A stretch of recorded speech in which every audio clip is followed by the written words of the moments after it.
Legal and legal में एक बार फिर से आपका स्वागत है।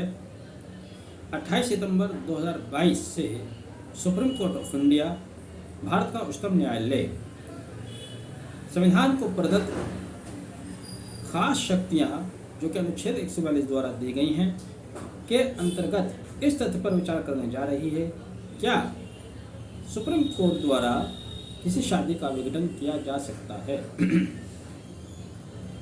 दरअसल सुप्रीम कोर्ट ने एक ट्रांसफ़र पिटीशन का हवाला दिया जिसमें सुप्रीम कोर्ट से शादी को डिसॉल्व करने की प्रेयर की गई थी और उच्चतम न्यायालय ने उस प्रेयर को स्वीकार भी किया।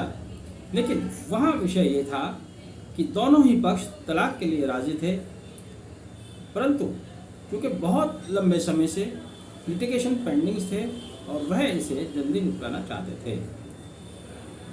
इसी मुद्दे पर सुप्रीम कोर्ट की कॉन्स्टिट्यूशन बेंच 28 सितंबर 2022 से सुनवाई करेगी। एमिकस क्यूरी भी अपॉइंट किया जा चुका है।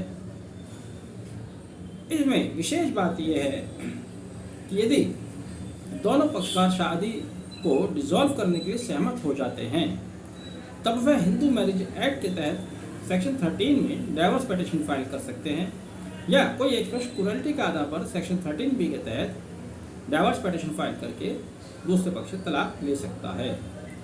यानी कि सीधी सी बात है, अगर किसी व्यक्ति को तलाक चाहिए हिंदू मैरिज एक्ट के तहत तब उसको फैमिली कोर्ट जाना होगा, हिंदू मैरिज एक्ट के तहत आना होगा।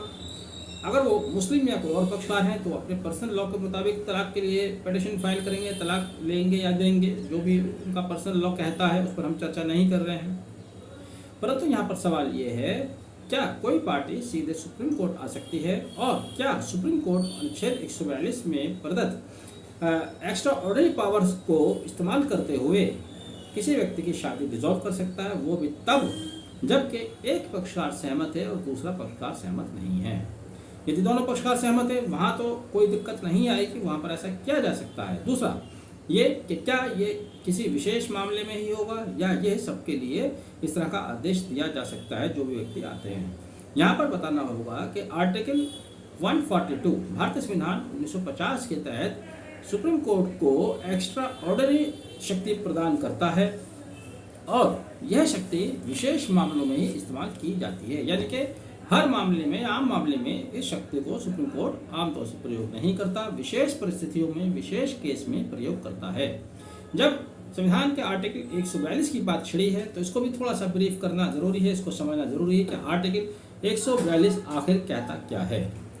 अनुच्छेद 142 जो कि असाधारण शक्ति सुप्रीम कोर्ट को प्रदान करता है, वह सुप्रीम कोर्ट को शक्ति प्रदान करता है कि वह किसी व्यक्ति को हाजिर होने का आदेश दे सकता है या किसी दस्तावेज के प्रकटीकरण का आदेश दे सकता है या कंटेम्प्ट ऑफ कोर्ट के मामले में कोई आदेश दे सकता है या किसी कानून को लागू करने के लिए कोई आदेश दे सकता है या संविधान को भी आदेश दे सकता है कि वह फला कानून या फला नियम लागू करे।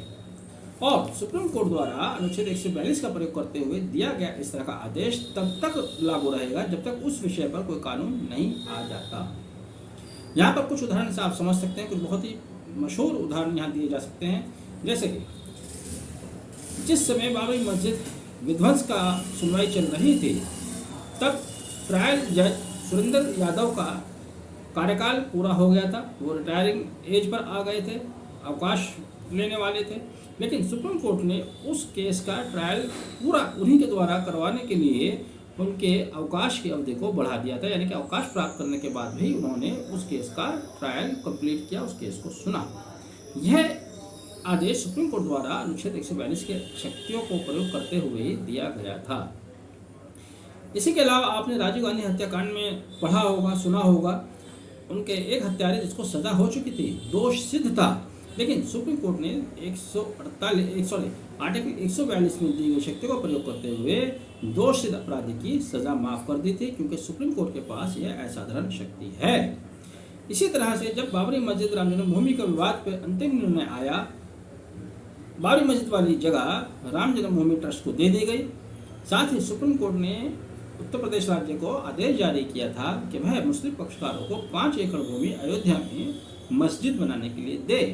यह आदेश भी सुप्रीम कोर्ट द्वारा आर्टिकल 142 में प्रदत्त असाधारण शक्तियों को प्रयोग करते हुए ही दिया गया था।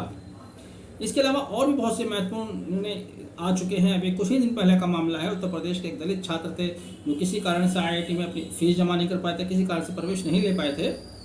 तब सुप्रीम कोर्ट ने आर्टिकल 142 में प्रदर्श शक्तियों का प्रयोग करते हुए आईआईटी को आदेश दिया था कि जो भी आपके नियम कायदे कानून है उसके तहत 48 घंटे के भीतर इस बच्चे से फीस जमा कराकर इसको प्रवेश दे दिया जाए। तो यह है आर्टिकल 142।